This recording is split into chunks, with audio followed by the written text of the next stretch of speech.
찬양의 제목처럼 주를 의지하는 삶의 모습이 우리들에게 늘 있어져야 할 줄로 압니다.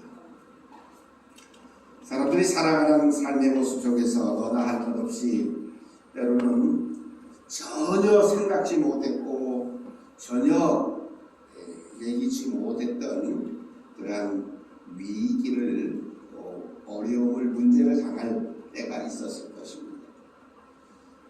야, 이게 어떻게 하지? 혹 우리들이 살아가는 삶의 모습 속에서 어떤 위기를 당하셨는지 저는 다는 알 수 없습니다.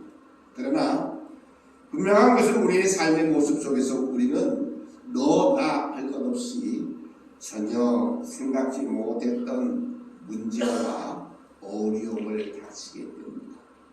때로는 물질로 인해서 이 물질의 위기를 어떻게 넘겨야 할 것인가, 아니면 육신적으로 문제가 올 때에 과연 이 문제를 어떻게 해결해 볼 수 있을까, 혹은 또 다른 내가 가장 잘하고 내가 가장 좋아했던 그 일들 속에서 문제가 발생했을 때 과연 나는 어떻게 했을까, 또 어떻게 해야 할 것인가. 우리는 분명히 나 자신을 돌아보면서 생각해 보아야 할 것입니다. 오늘 이 시편 기자의 모습도 마찬가지입니다. 전혀 예측지 못했던 문제 속에서 그는 오늘 우리들에게 이렇게 말씀합니다. 나의 영혼이 잠잠히 하나님만 바라며 나의 구원이 그에게서 나오는도다 라고 그렇게 고백을 합니다. 이 시편의 저자는 다윗의 시로 그렇게 기록되어져 있습니다. 다윗 역시 우리가 아는 대로 수많은 위기와 고난과 절망의 순간들을 맞이하며 살았던 삶입니다. 다윗 그러면 여러분 무슨 생각을 합니까? 그 왕, 대단한 왕으로만 생각하십니다. 그런데 그러한 다윗의 삶 속에서도 수많은 위기와 고난과 이제는 절망을 그도 겪었던 모습을 우리가 하나님의 말씀 속에서 너무너무 잘 알고 있습니다. 그는 그러한 문제 속에서 늘 오늘 본문의 고백처럼 나의 영혼이 잠잠히 하나님만 바라보았노라고 그렇게 고백하고 있음을 보게 됩니다.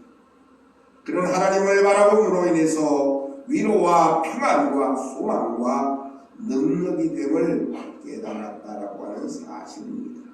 그래서 그는 2절에 이렇게 고백합니다. 오직 평안이 나의 반석이시여 나의 구원이시여 나의 요새이시니 내가 크게 흔들리지 아니하리로다 라고 이렇게 고백합니다. 그런데 이 고백이 2절에만 있는 것이 아니라 또다시 6절에도 똑같은 고백을 하고 있다는 사실입니다. 하나님을 의지하고 사는 삶을 살았기 때문에 그는 어떠한 고난과 절망의 순간 속에서도 흔들리지 아니하였음을 분명히 고백합니다. 우리 삶에 이러한 위기와 고난의 순간이 왔을 때 여러분들은 어땠습니까? 흔들렸습니까? 아니면 나는 끄떡없어, 나의 하나님이 반석이시고 나의 소망이시고 나의 요새이기 때문에 나는 괜찮아, 혹 그러셨습니까?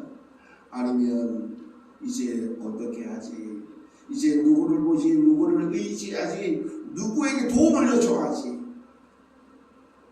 어쩌면 두리번 나를 도와줄 또 다른 그 무엇을 찾고 있지는 않았는지 우리 스스로를 한번 돌아볼 수 있어야 합니다.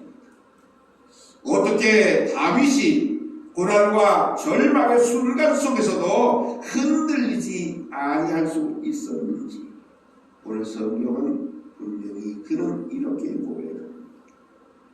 영원하신 하나님, 변함이 없으신 하나님, 언제나 소망이 되시는 하나님, 날마다의 삶의 모습 속에서 내게 새 힘과 능력을 주시는 하나님, 더 나아가서 치료하여 회복케 하시는 하나님과 교제하며 다시 시작하는 힘을 얻는 삶을 그는 배웠기 때문에 그렇다는 것입니다.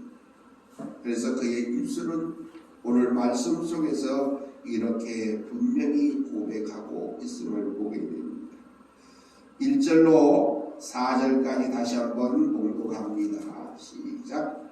나의 영혼이 잠잠히 하나님만 바라며 나의 구원이 그에게서 나오느니라. 오직 그만이 나의 반석이시요 나의 구원이시요 나의 요새이시니 내가 크게 흔들리지 아니하리로다. 넘어지는 남과 흔들리는 울타리같이 사람을 죽이려고 너희가 일제히 공격하기를 언제까지 하려느냐. 그들이 그를 높은 자리에서 떨어뜨리기만 꾀하고 거짓을 즐겨하나 입으로는 축복이요 속으로는 저주로다. 위기의 삶의 모습 속에서 왜 하나님만을 잠잠히 바라보라고 그렇게 말하고 있는지를 우리는 다시 한번 생각해 보아야 합니다. 우리 삶의 모습이 때로는 들뜨고 자신감이 넘칠 때도 낙심이 되고 모든 것을 포기하고 싶을 때도 여전히 하나님을 바라볼 수 있어야 한다는 의미가 아닐까 생각해 봅니다. 날마다 하나님 앞에서 내 삶을 돌아보며 하나님이 바라고 기뻐하시는 것이 무엇인지를 물어가며 오늘 여기 있게 하시는 하나님의 뜻을 구하며 하나님의 인도하심을 찾는 것, 이것이 바로 오늘 시편 기자의 바람이고 시편 기자의 삶이 아니었는가 다시 한번 생각해 보아야 합니다. 매일매일 삶의 모습 속에서 우리는 때로는 전혀 생각지 못한 위기를, 위험을 혹은 문제를 맞이할 때가 있다는 것입니다. 다윗이 광야의 생활을 지나면서 이러한 놀라운 고백을 한 후에 영적 추락을 경험했다는 것은 놀랍기도 하지만 한편으로는 인간적인 위로가 되기도 합니다. 그래서 더더욱 하나님만을 잠잠히 바라보아야 한다는 사실입니다. 과연 나의 소망이 또 나의 구원이 어디에 있는지 우리는 분명히 생각해 보아야 됩니다.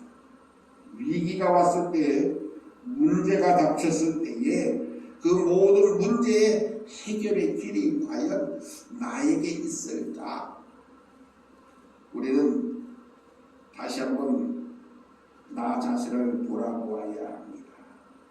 나에게 있는 것이 아니라 바로 우리 하나님께 있기 때문에 그렇습니다. 사람들은 때로는 자기 자신을 너무 그렇게 과신할 때가 많이 있습니다. 아니 문제 없어. 내가 다 해결할 수 있어. 과연 그럴까요? 내가 다 해결할 수 있을까? 그런데 가만히 돌아보면 과연 내가 해결할 수 있는 것이 과연 무엇이 있을까?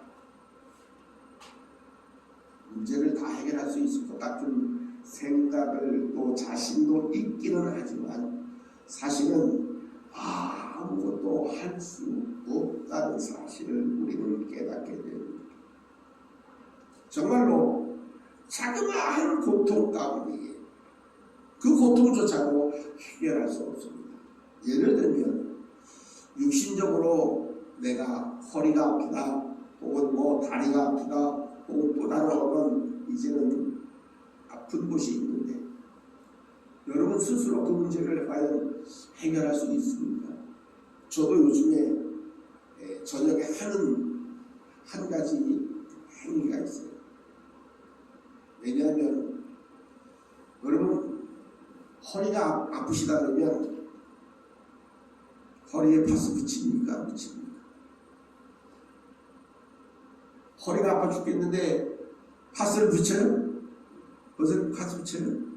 어디다 붙이고? 아픈 데다가. 저도 그렇게 했거든요. 근데 이게 파스를 붙여도 별 그렇게 특별한 효과가 없어. 그래서 때로는 유튜브를 찾아보고 또 인터넷을 찾아보는데 아플 때 어떻게 파스를 붙여야 되느냐. 허리가 아프면 허리뼈 중앙에다 이렇게 파스를 붙이면 별로 효과가 없다. 그 뼈에 파스를 이렇게 붙이면 그 파스 성분이 제대로 뼈에 흡수가 안 된답니다. 그러니까 뼈가 여기가 아프면 요 좌우에 이렇게 붙여야 효과가 납니다. 손목이 아프면 어디다 붙여요? 여기다 붙여요? 여기다 붙여요? 여기다 다 붙여요. 왜? 여기가 아프니까. 그런데 파스를 여기다 붙이는 게 아니라 여기다 붙이는 게 훨씬 효과가 있다는 거예요. 그래서 저도 요즘에 잠자기 전에 파스를 두 군데다 붙여요. 허리가 아프니까 여기 허리에다가 이제는 자석 파스 있죠? 조그만 자석 파스를 여기다 이렇게 몇 개 붙여요. 근데 이것을 내서 나면 괜찮은데 잘 안 나. 그래서 누군가 알려준 방법이 하나가 있어요. 발바닥에다가 뭐 발바닥이 용천이었는지 뭐든지 거기다 파스를 이렇게 붙이고 그리고 종아리에 아주 제일 아픈 그곳에다가 파스를 붙이고 자면 허리가 통증이 많이 완화가 된다는 거예요. 그래서 이제 요즘에 제 발바닥에다가 그다음에 종아리 뒤편에 가장 아픈 곳에다가 이제 파스를 붙이고 자. 그런데 하루 이틀 되니까 일주일쯤 돼가는 거 보니까 허리가 그나마 조금 덜 아픈 것 같아요. 내 느낌에 허리가 덜 아픈 것 같아. 그래서 지금 일주일째 지금 발바닥과 이제는 종아리에다가 파스를 붙이고 자요. 근데 아침에 일어날 때 보면 그래도 뭔가 좀 덜 아픈 것 같아. 그런데 사람이요 이렇게 아픈 것이 있다 할지라도 내가 다 고칠 수 있어, 다 해결할 수 있어? 전혀 그렇지. 내가 할 수 있는 것이 별로 없어요. 육신적으로도 영적으로도 하지만 다윗이 그랬거든요. 다윗이 영적으로 육신적으로 아니 정신적으로 얼마나 많은 고통과 괴로움과 아픔을 겪었는지 몰라요. 심지어는 아들이 반역하고 아들이 이제는 아버지를 죽이려고 하는 그러한 전혀 생각지도 못했던 있어서는 안 될 일들조차도 겪은 그러한 상황 속에서 다윗이 할 수 있는 최고의 방법과 그 문제 해결의 최선의 길이 과연 무엇이었느냐. 오늘 다윗은 그것을 이렇게 고백하고 있음을 보게 됩니다. 5절과 6절을 다시 한번 봉독합니다. 시작. 나의 영혼아 잠잠히 하나님만 바라라. 무릇 나의 소망이 그로부터 나오느니라. 오직 그만이 나의 반석이시요 나의 구원이시요 나의 요새이시니 내가 흔들리지 아니하리로다. 아멘. 다윗의 삶의 모습 속에서 수많은 또한 이제는 절망과 위기와 고난의 순간에 다윗이 할 수 있었던 최고와 최선의 방법은 다른 무엇을 찾아가거나 다른 무엇에게 또한 도움을 요청하는 것이 아닙니다. 다윗은 오직 하나님만을 잠잠히 바라고 또 하나님만을 잠잠히 의지하였던 것을 우리는 온전히 알 수 있게 됩니다. 그러면서 그는 이렇게 고백합니다. 나의 구원이 그에게서 나오는도다. 나의 소망이 그로부터 나오는도다 라고 말씀합니다. 다윗의 모든 소망과 구원의 길은 오직 하나님만을 바라보고 하나님만을 의지하는 데에 있었다고 그는 고백을 합니다. 그러면서 그는 하나님만이 나의 반석이 되어주셨고 하나님만이 나의 구원이시고 하나님만이 나의 요새이었기 때문에 내가 그 어떠한 상황 속에서도 크게 흔들리지 아니하였다라고 고백할 수 있는 겁니다. 요즘에 지구상에 수많은 자연재해가 여기저기서 터집니다. 뭐 홍수가 나서 막 마을을 쓸어가기도 하죠. 또 화산이 폭발해서 수많은 사람들이 어려움을 당하기도 하죠. 그런데 또 많이 나오는 것 가운데 하나가 뭐냐면 지진입니다. 지진이 한번 크게 나면 그 흔들림이 얼마나 무섭고 두려웠는지 사람들은 그것에 혼비백산합니다. 여기저기서 지진이 납니다. 그리고 흔들어 놓습니다.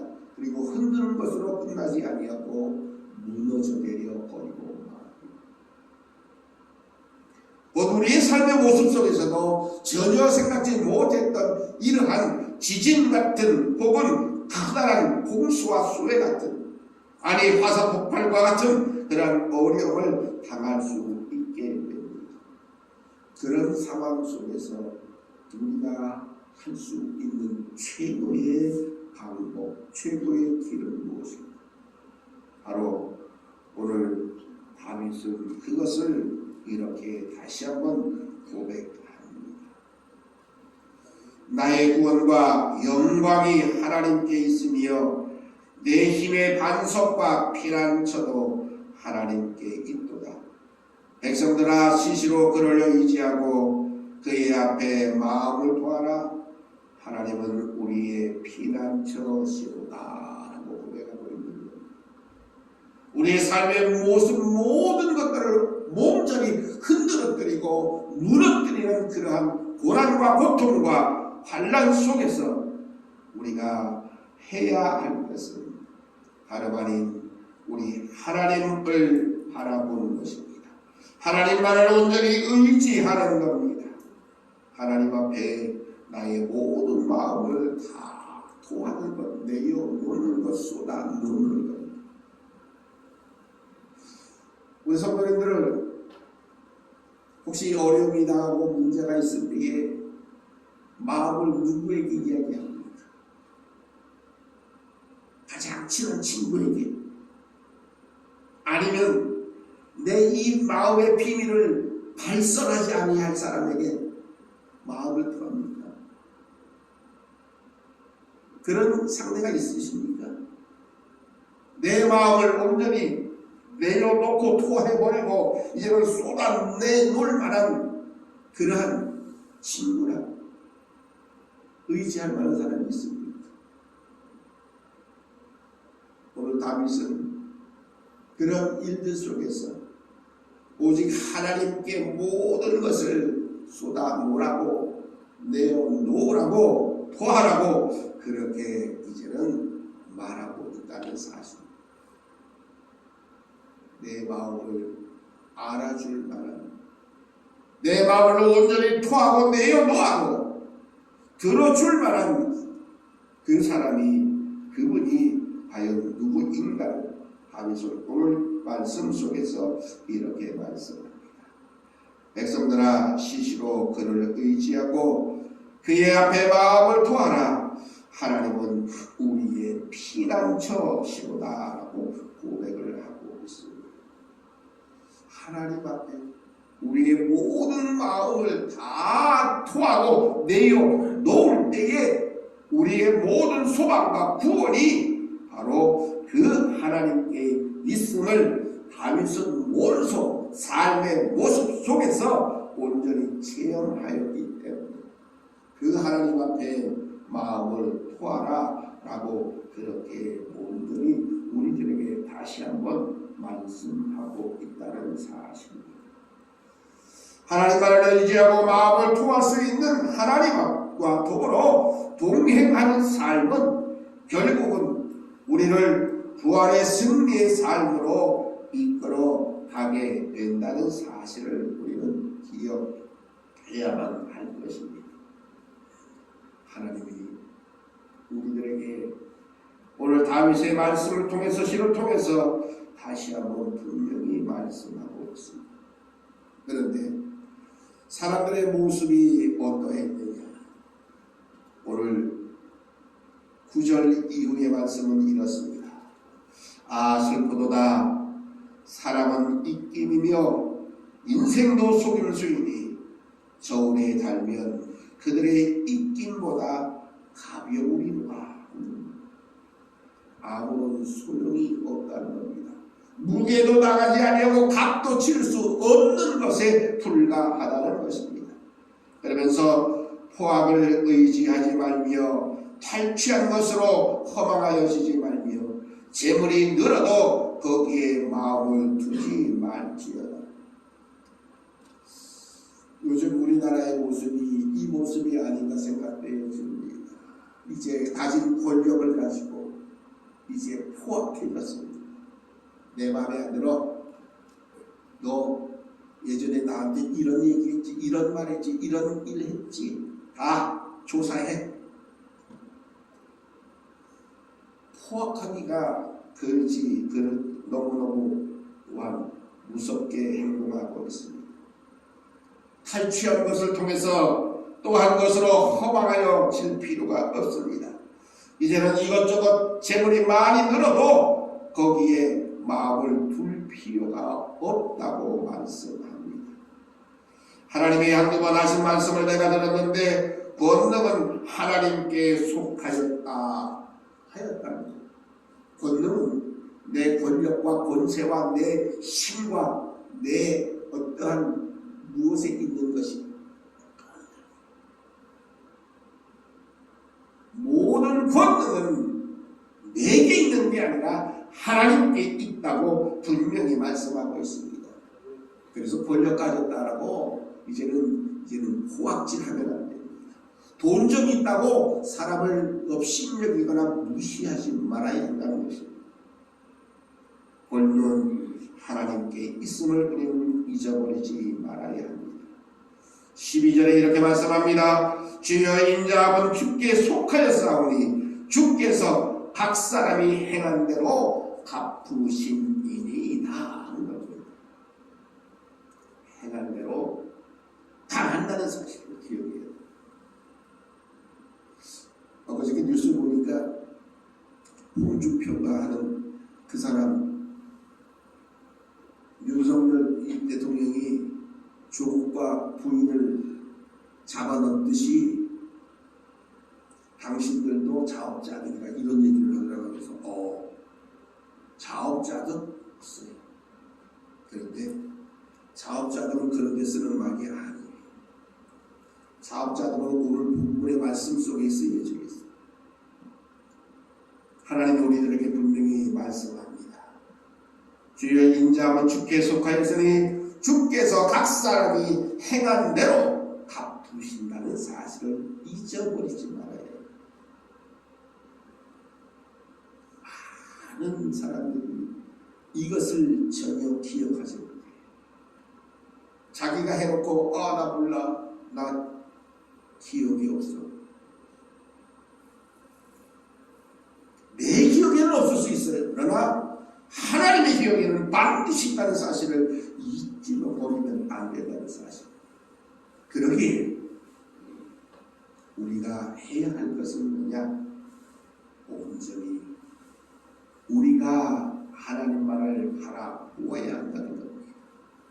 나의 삶의 위기와 고난과 절망의 순간 속에 우리는 그저 잠잠히 하나님만을 바라보고 하나님만을 의지하는 삶을 살아야 합니다.